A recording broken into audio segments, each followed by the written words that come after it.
we've talked about your developing your unique selling proposition, right? And that is to say, what's the compelling difference between you and the next guy or gal, whatever. And it's because I don't know, any business owner up to this point that we have talked to, that when I ask the question, so what do you do it different than anybody else? Good or bad, right? And they go, yeah, I absolutely do. I'm better than that guy down the road and that guy over there in the next county and so on and so forth. And they go, well, are you telling people about it? Yep. And they go, what do you mean? Are you telling people about it?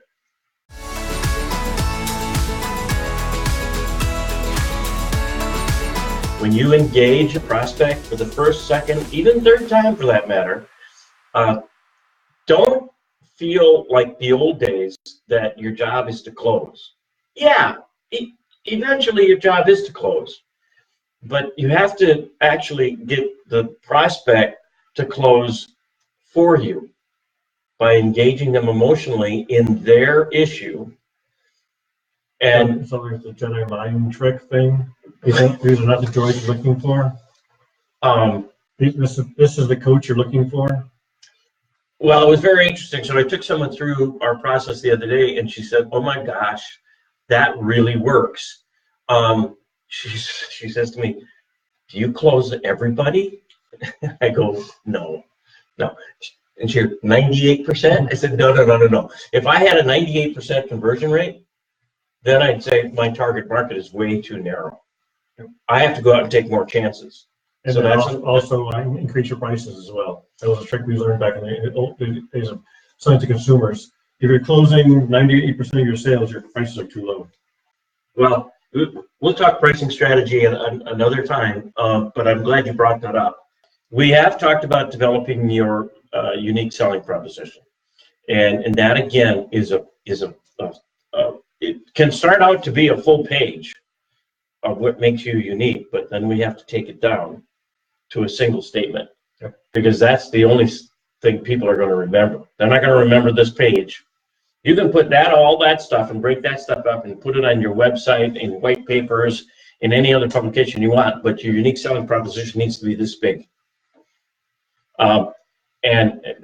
So like, don't get me wrong, right? We started off when we developed our unique selling proposition, which you would expect the coach to do that, right? Already, we started this business in 2009, and it probably was only months afterwards that we started working on our unique selling proposition. Excuse me again. And it honestly was. It was like 6 paragraphs, and then we just went took it down. Right now, we have a 4-word unique selling proposition, and in some respects, you can call it a tagline. In some cases, like Apple has one too. Well, and it's got to be memorable and meaningful and relevant. Okay, that's what we'll say. And so ours is no judgment, just results. How did we come up with that? Actually, I'm not going to go down that path because that will take up too much of our time, because we want to focus on closing the loop on the niche category. But you're welcome to call me at any time and say, how did you ever get to no judgment, just results? And actually, when I explain it to you, you'll go, no kidding. Okay, got it. So here's the deal. When you develop your unique selling proposition, things that can strengthen, a thing in particular that can strengthen your unique selling proposition is to be able to think about, what can I actually guarantee?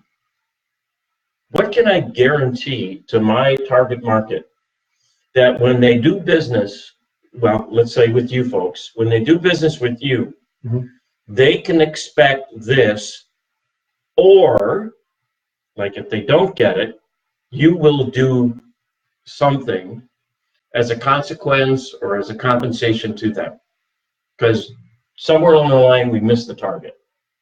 We missed the expectation. We missed something. So the guarantee is really a finite statement, and don't run away, because a lot of business owners are afraid of that doggone guarantee because they think they're going to be taken advantage of. And the fact at the end of the day is guarantees are rarely redeemed.